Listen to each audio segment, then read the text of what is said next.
watching ISTV English News. This is Kate Mary. First, the top headlines. More than 400 homes at Sanjanbam inundated. IFCD doing nothing but to collect empty cement bags from contractors, say anguished residents. And IFCD minister inspects breach banks of Nambul River at Samurao, says will look into people's complaints. And now the news in detail. More than 400 homes at Sanjanbam in Nambol Assembly constituency have been inundated, forcing the residents of the area to face untold hardship. Even though there has been flood in the area for more than 24 hours, no officials of the Irrigation and Flood Control Department has bothered to come, residents said. The flood occurred after the banks of Nambul River caved in under the powerful pressure of the overflowing water at two different places at Samurao Maning Laikai and Thaunauja Mamang Laikai around 9 p.m. of the August 22nd. Vast areas of paddy fields and fish farms have been completely submerged underwater. Houses and school buildings at Sanjanbam Awang Laikai, Kha Sanjanbam and Sanjanbam Mayai Laikai have been flooded. A number of poultry and domestic animals that could not be taken to safer areas have either died or disappeared. Residents of the areas were using boats to move around. Anguished residents of the areas told the ISTV News that the villagers are mostly farmers and earn their livelihood by rearing fish in the farms. But now the paddy fields have been completely submerged underwater and the fish have fled the farms. The authority concerned has not bothered about the villagers' plight at all, a villager said.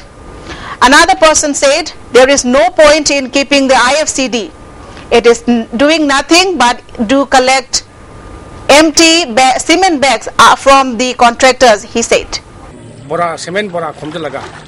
Ate madu ki lawna da ki supply kina na ki thika pina ki tamukta to male. Hojik se ising jaw da na sadem bukham kuman ngayam phare hana dhani chapiri ko sukcha khi habidi amata haina diaba adubu hoji chakhi bena chakhre hoji khona lai ri jang tang di yengani khasnyam le jare melfata del fukham thing le re wangoi le re wahang kuman matang man sandipur sina samusak loi to loi mahanga doroi bani akhoi sing so yam tuemale khoi gi FCD department city yam son ba mami ngakti oi ba city yam nauk ta ba Masidi club member bahang kala hajangi. Adu department ki sinau sing linga kan kaino kaino tanaba matam ji yore.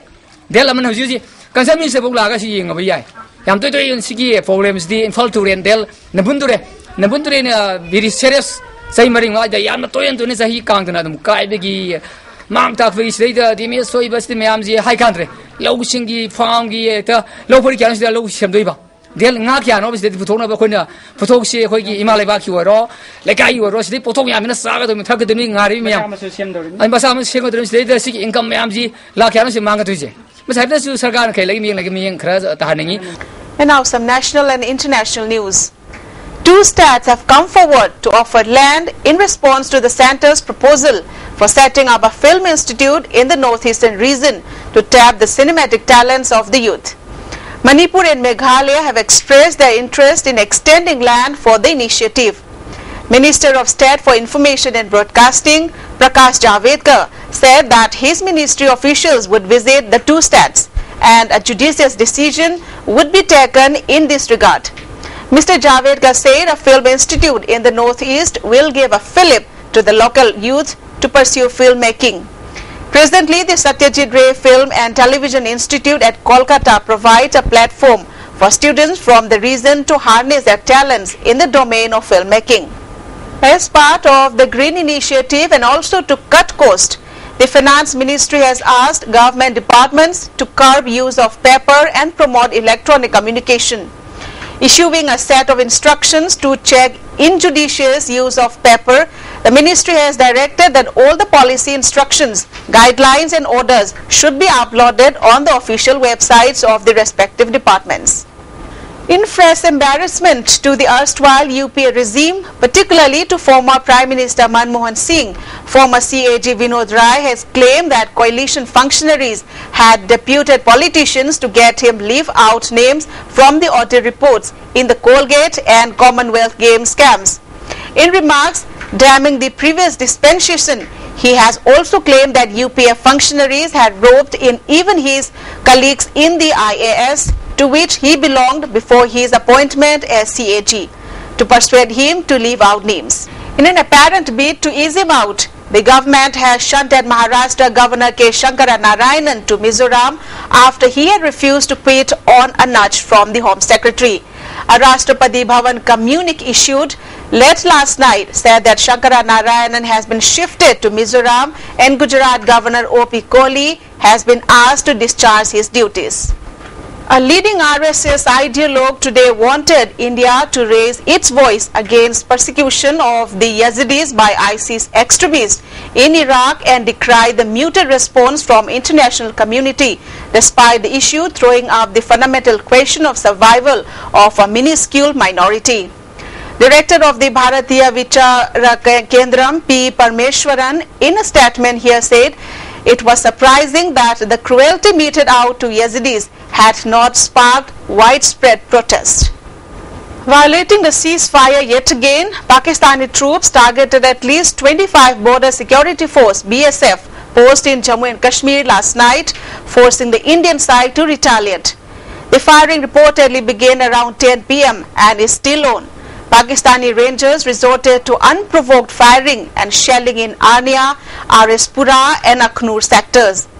In retaliation, the BSF has bombarded many forward posts of Pakistan. Gaza police say Israeli airstrikes have leveled a 7th floor office building and severely damaged a 2-story commercial building with dozens of shops in the southern town of Rafah. An office of the Hamas-run Interior Ministry was located in the 7 stories of building. Police say 7 people were wounded by the bombing of the commercial center. There were no reports of casualties from the other strike. The strikes early today came hours after Israel toppled the 12-story apartment tower in Gaza City. Israel says it targeted a Hamas operations room in the apartment tower. To wrap up the headlines once again, more than 400 homes at Sanjanbam inundated, IFCD doing nothing but to collect empty cement bags from contractors, say anguished residents. And IFCD minister inspects breached banks of Nambul River at Samuro, says we'll look into people's complaints. Well, that's all we have for the moment. Stay tuned and keep watching.